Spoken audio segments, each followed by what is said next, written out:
Ladies and gentlemen, my good friend Nick Redfern.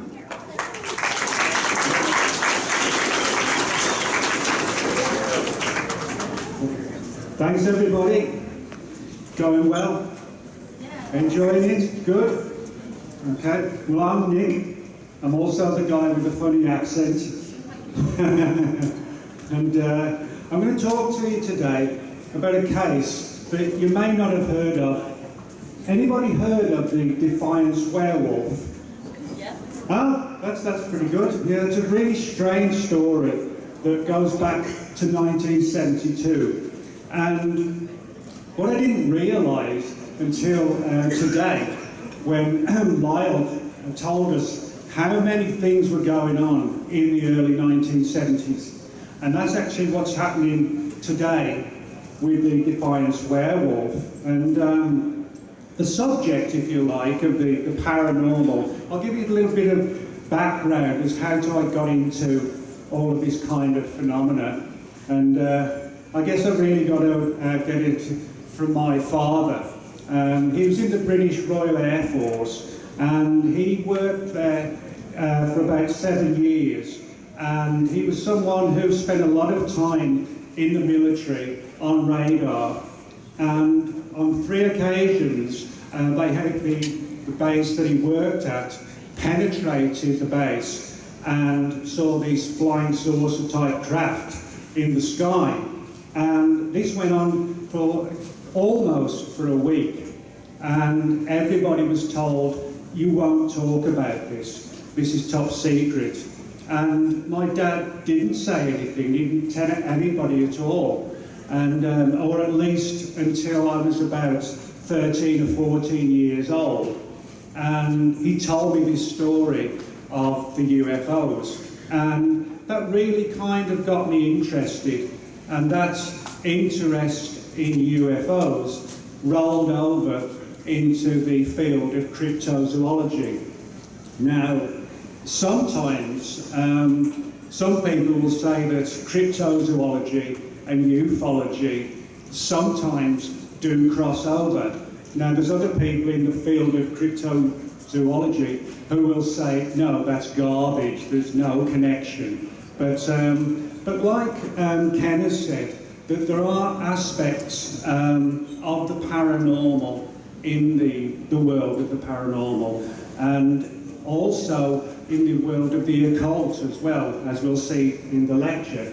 So what I'm going to talk to you now, as I said, the Defiance werewolf, really weird story from 1972.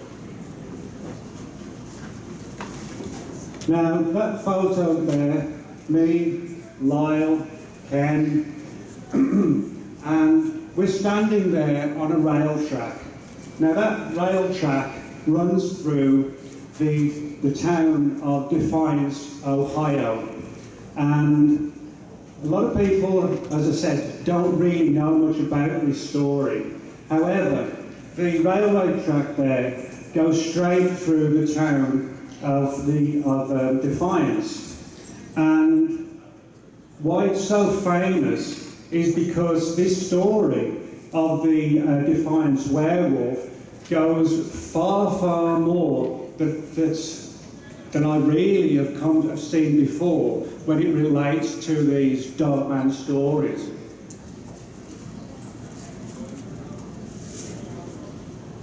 There we are, Defiance County. And the story died out very, very quickly, but for about 3 months it was a major story in the town itself. Now, you see at the top, the thing, the woolly and covered in hair. Now that was just 3 quotes from the people in Defiance who'd seen these creatures. And I say creatures because most of the people said that it was just one creature.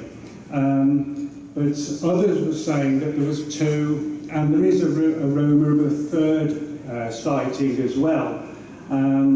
But what makes this story even more stranger is the fact that most of the witnesses described seeing this creature actually wearing clothing although it was very sort of torn in pieces.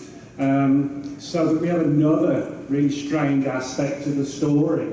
And the media got into it, the local police got into the story, and it continued and it continued.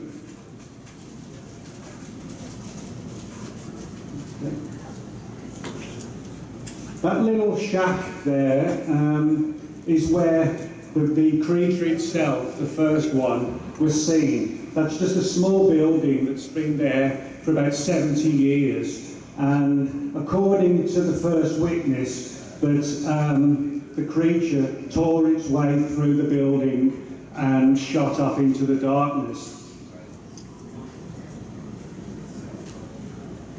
Now, you might wonder, what's this got to do with Nessie, the Loch Ness Monster? Well, I'll tell you. When we look into this story and in Defiance, what we see is this strange werewolf-type creature. However, if you go into the local media, the newspapers, from previous years, you'll find out that Defiance itself had a lot of reports of Men in Black sightings, UFO encounters, ghostly and poltergeist activity all around Defiance in the era leading up to this particular case. And a lot of researchers have suggested that the story of the werewolf was not just a one-off event, that somehow it was connected with this poltergeist activity around town. It was tying in with the UFO side.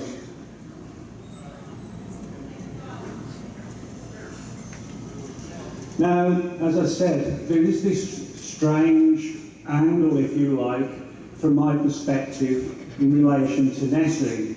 Now, the first time that when I went to Loch Ness with my parents, it was a long, long time ago, 1970, the first time I went to Loch Ness, so that's what, 52 years ago.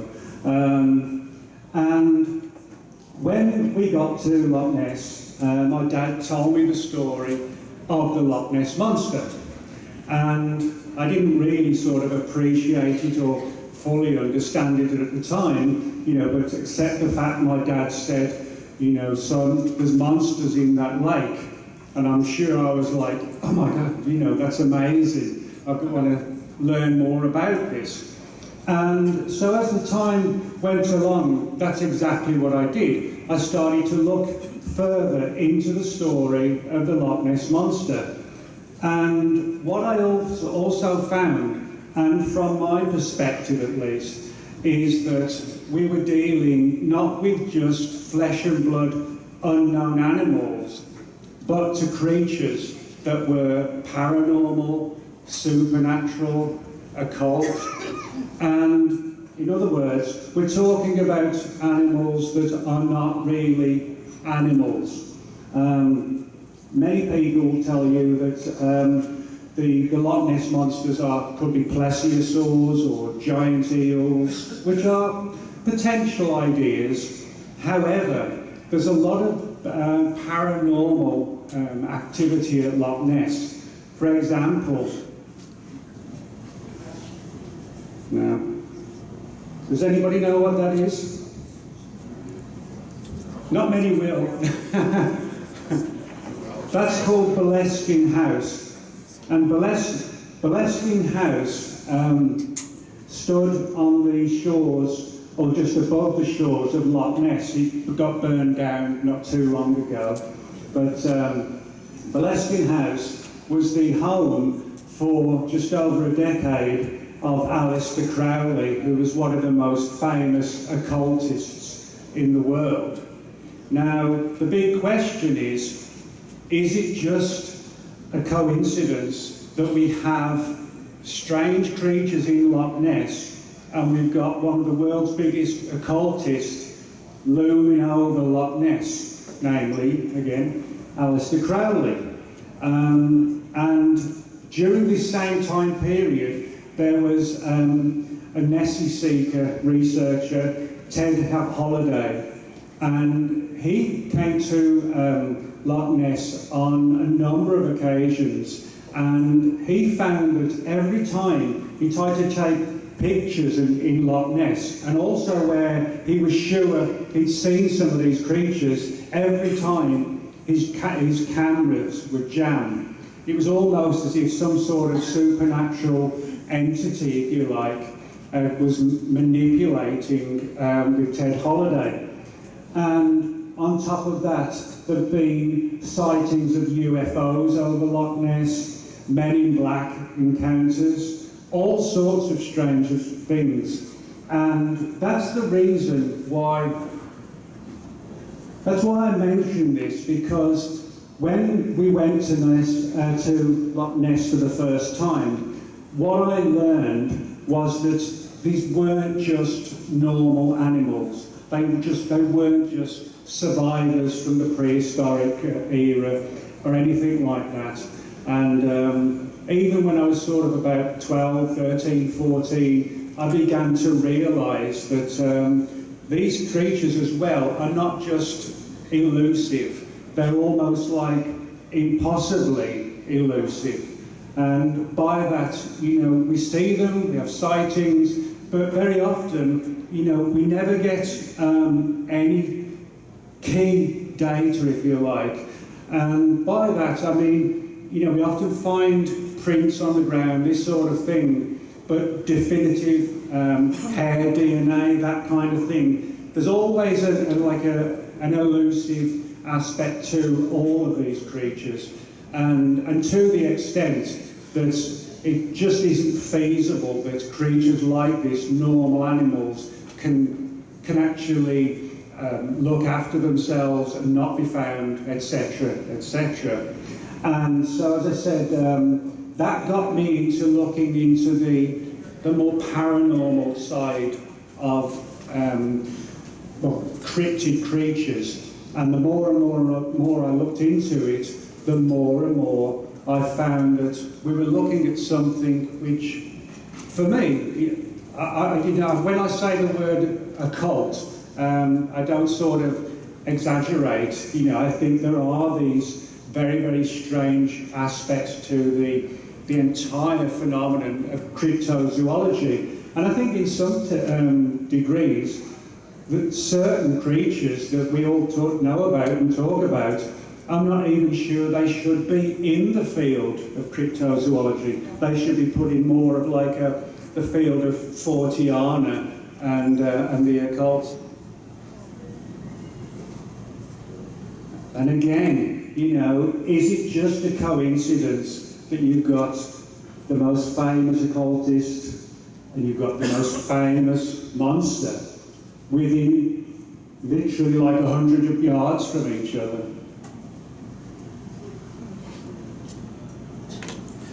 Now, I'm going to talk about now a little bit in relation to some of my own experiences. Now, I grew up in central England, a place called Staffordshire, England, and the trees behind it show a portion of a large forest called the Cannock Chase. And it's a huge area of forest, at least for England anyway. And this particular cemetery is known as the German cemetery. Now, during the Second World War, when German pilots were being shot down by British pilots over the UK during the Second World War, all the German pilots that were killed were buried into the English cemetery. Now, what's intriguing is that not long after the sighting at the cemetery, not long after when the war was over, stories began to open up where a number of people talked about seeing these, what they described as upright walls. And this sounds like a classic sort of dogman type creature. Now, there was a couple of cases in the latter part of the 1950s, but things really took up round about 18 years ago, something like that. And more people were seeing more and more of these dogmen type creatures in the German cemetery. And at first it was, what are you talking about? This is garbage, But the local media, the Chase Post, which is a defunct newspaper now, but they caught up with literally dozens and dozens of cases and reports of these creatures. And if you Google Cannock Chase werewolf, that's all you need to Google, and you'll see just how extensive these stories are of these werewolves in the cemetery. And the more that I've looked into this case, or these cases, again, there's no way really that these creatures could live in the way that we do. And again, by that, the UK is a fairly big-ish country, but it's nothing like the United States or anything like that. The UK, to give you an idea, the UK from the top to the bottom is actually smaller than the state of Texas. So the UK is not that big, and so it's very sort of dense in terms of the publication, of everything, and so you've got this situation where we've got the UK, not many people, in relation to the land at least, and on top of that, we're in a situation where people are seeing again all across the United States and all across the UK as well. But the UK cases are intriguing because the more and more that reports are coming out, the more and more sightings are coming out as well. And it's almost as if the more we talk about it and people start looking into it, it's as if the phenomenon in itself starts to grow the pre-existing situation that's going down. Now, if you look at the cases in Cannock Chase in the cemetery, not only that, we also find reports where we've found a number of small carved heads, and I'll come to that shortly. So far, I've found 8 cases where people have been digging in the ground or walking around the cemetery, and they found these small carved heads, only about 6-7 inches in height, and with fangs, eyes, and some of them are pretty sort of, not done too well, and they look like they've been anywhere for sort of maybe thousands of years, and who put them together we don't know, but where sightings or findings of these stones pretty much are in the same area where we have the sighting reports of the dogmen.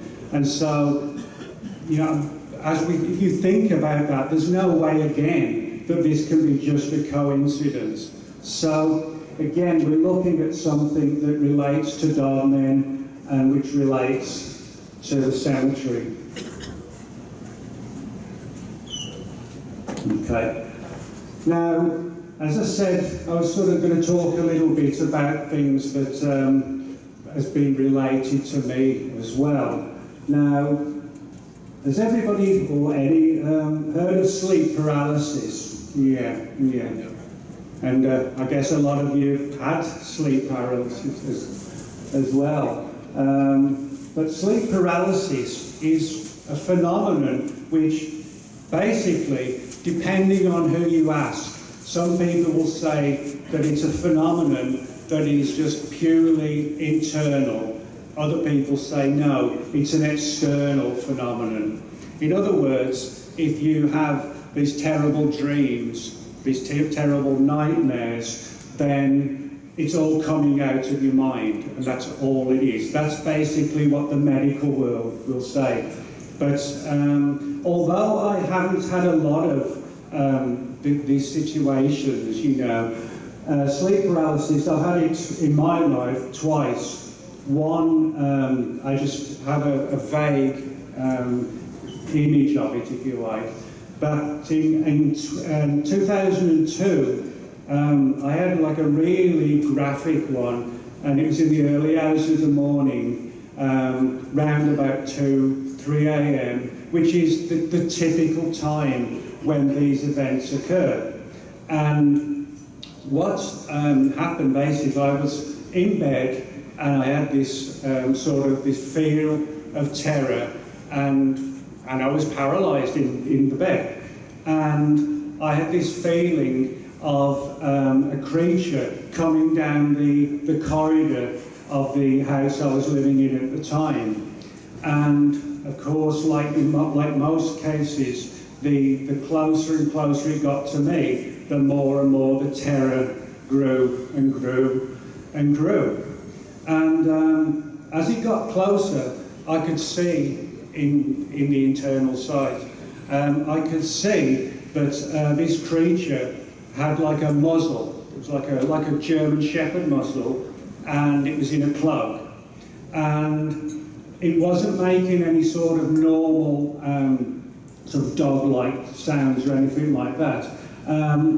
Basically what it came down to was that what I could hear was like growling, but if you imagine growling, but it's growling in a language. So, you know, if you think about that, like a language, but it's being said in that sort of growling situation. And so, for me at least, you know, when you look at things like this, you know, people waking up 2, 3, 4 in the morning all across the world, you know, because this is a sleep paralysis is a phenomenon that is worldwide. And the situation is always the same. It's like when we're sort of, you know, we're free and in bed, and we're attacked in one sense, you know, but in a mental way as well. And you ask a doctor, they'll say, no, this is just internal aspects to the brain. No. For me, I don't think that is the answer. And particularly when you've had that experience yourself. So again, for me, you know, that was something else that led me to believe that the dogman phenomenon was not, and still is not, we're not just talking about animals, you know, we are talking about something supernatural. And again, should we put the dogman in the field of cryptozoology in the first place? Or should it be put into another category? Be a question.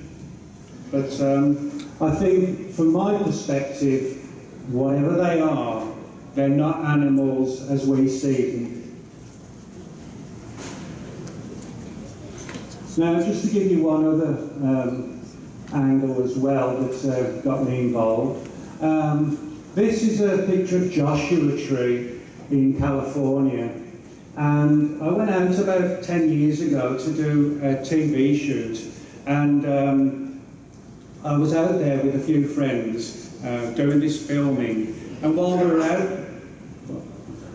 out there, there was a very strange situation, because this was a mainstream TV show, but we're going out there with 3 friends who had been hired to work on the show.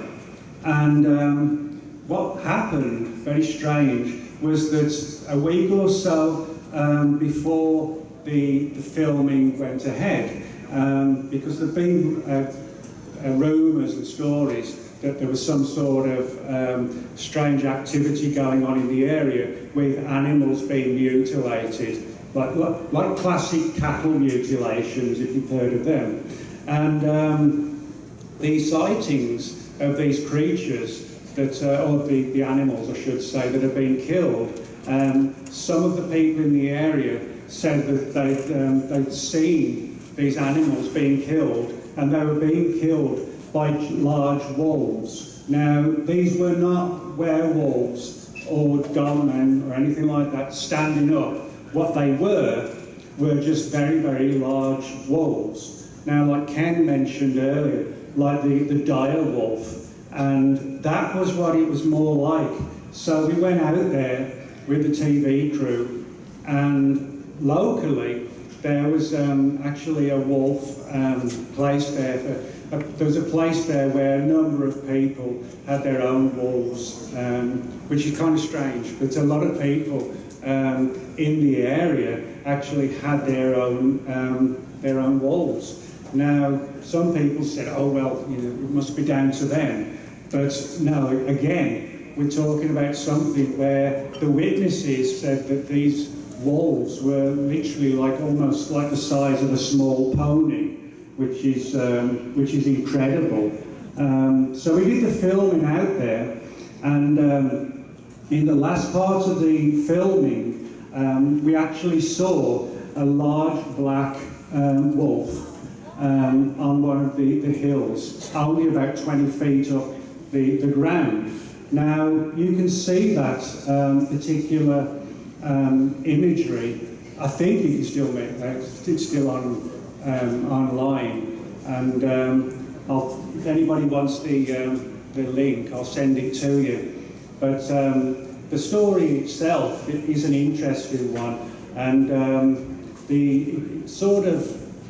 it really demonstrates the paranormal side of all this. And the show is called Legend Hunters. So if you want to look at the show Legend Hunters, and I'm pretty sure it's online somewhere, and I think it was actually also the final episode where you'll be able to see this wolf just standing on the hills, a Joshua tree, which again, it's really strange, you know, that we decided to go out there and then we suddenly see this wolf. You know, it's almost as if it's sort of manipulating us, which is kind of like a sort of a grim, creepy scenario.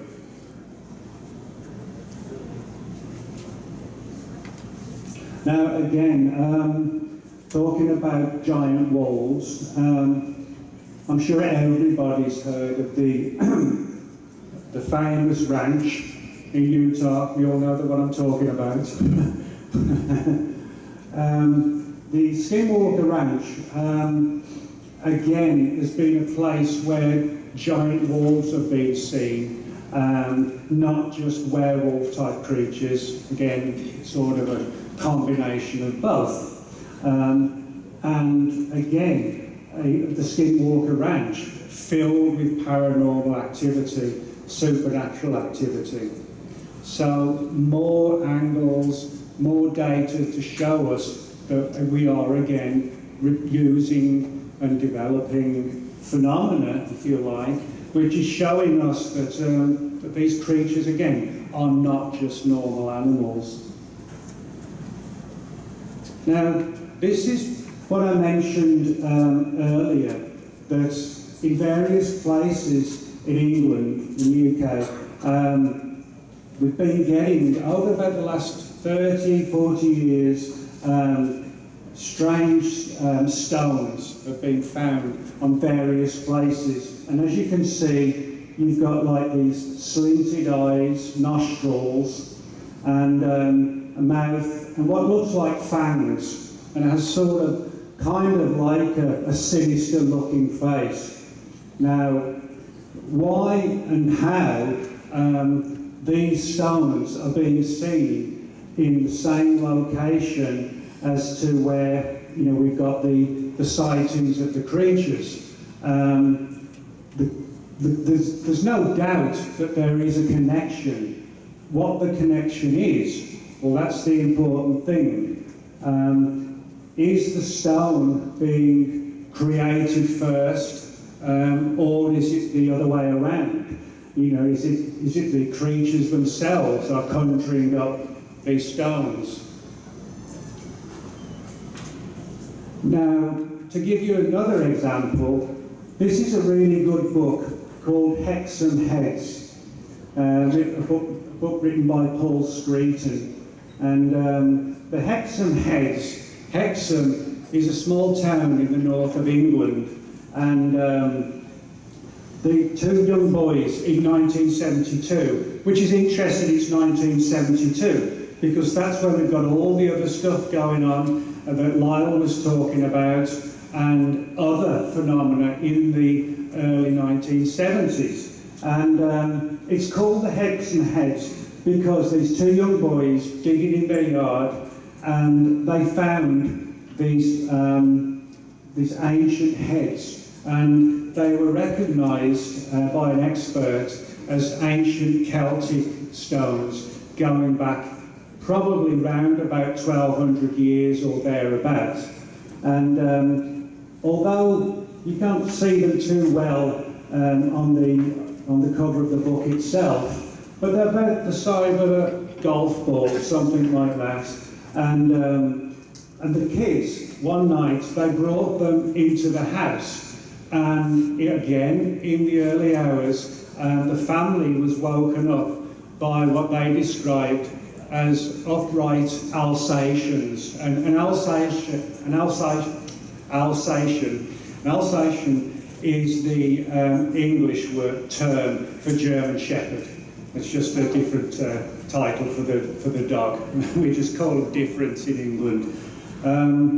And so we have this situation where I had that weird experience in the early hours with this werewolf type creature, and the two kids who took the stones into their homes in the little town of Hexham in 1972.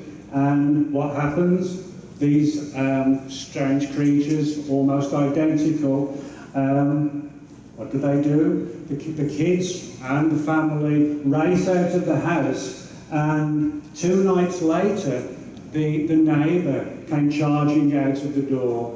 They'd had the same experience as well, and but nothing changed, if you like, until the stones were placed into the ground. Now, how and why that should create some strange phenomena that allows us to see these creatures, you know, I have to admit, I don't know. I don't know what the answers are. But what I can say for sure is that where these weird stones are, the creatures are as well.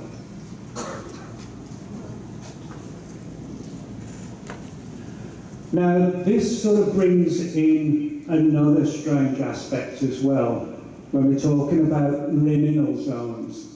Now, liminal zones are things like, for example, bridges, canals, railroads, caves, caverns, things like that. Places where, when you go there, it kind of feels creepy, or it feels mysterious, or it feels, you know, when you get there, it's got this kind of thing that feels kind of weird. And so it's interesting that with the Defiance werewolf story, what we've got is a situation where the first sightings in Defiance were seen in a liminal zone, namely a railroad track. Again, if you, like for example, if you Google any number of strange creatures, in many cases you'll find that sightings of these creatures were seen on railroad tracks. So again, we've got these liminal zones, which Ken mentioned. So again, slowly I think we're starting to put these issues together, at least to some degree. Now, just to go directly back to Defiance, as you can see, July 25, 1972, that was the first encounter. and it was an early hour shift seen by one of the guys who was working at the railroad. And as you can see, that was one of the key points, ragged clothing. And now there are a few reports here of dogmen in, very, very occasionally, but they have been seen or reported in really sort of torn clothing. And one of them, again, head of a German Shepherd. So when we look into these cases in the UK, in the north of England, in America, everything really is similar.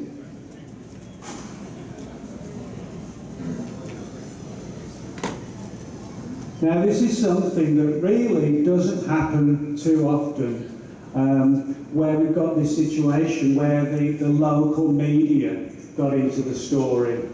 The Blade was the key newspaper at the time in Defiance, and that's some of the angles coming from the media. We've got the Blade newspaper, and the headline was "Werewolf Case in Defiance Not Viewed Lightly by Police." It probably wasn't. And got another one there from the Crescent News, the horror movie now playing on 5th Street. And this is fascinating because you've got this small town and the stories are going all over the place in various parts of Ohio, and then it suddenly just vanished, it just went away. But for a while, it really was an intriguing story for the whole town.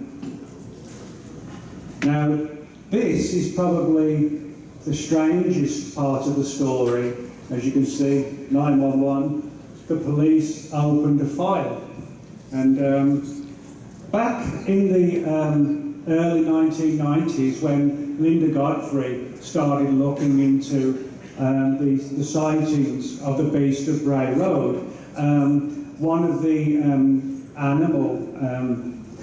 one of the guys who works in the animal issue of the companies, what we have a situation where the government, in one sense, if you like, opened a file to talk about a dog man, however you want to term it, and we're looking at a creature that was taken seriously.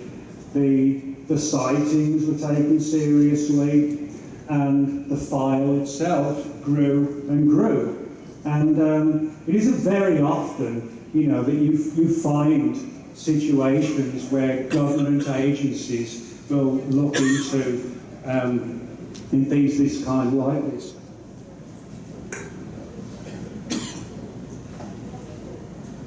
One thing first.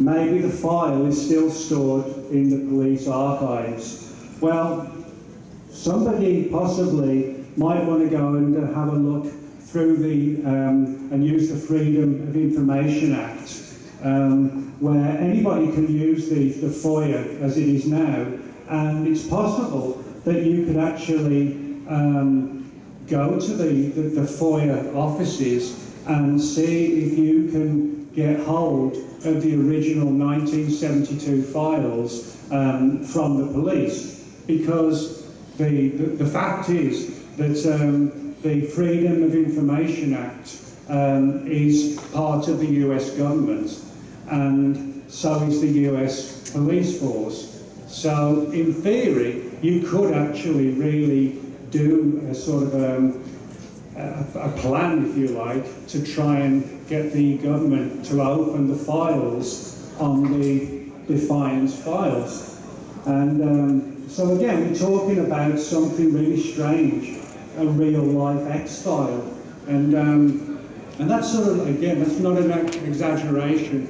The media were on the story, the police were onto it, the government was onto it. And again, like so many of these stories, in no time it was gone like that.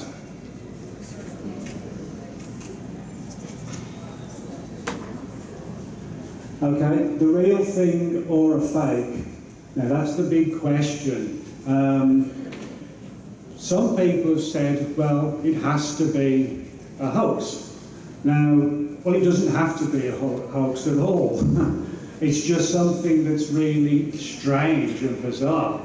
But admittedly, there are some differences. The key one is the fact that the creatures were, at least in this case, were seen wearing ragged clothes. However, most of the Dogmen stories do not relate to creatures having clothing.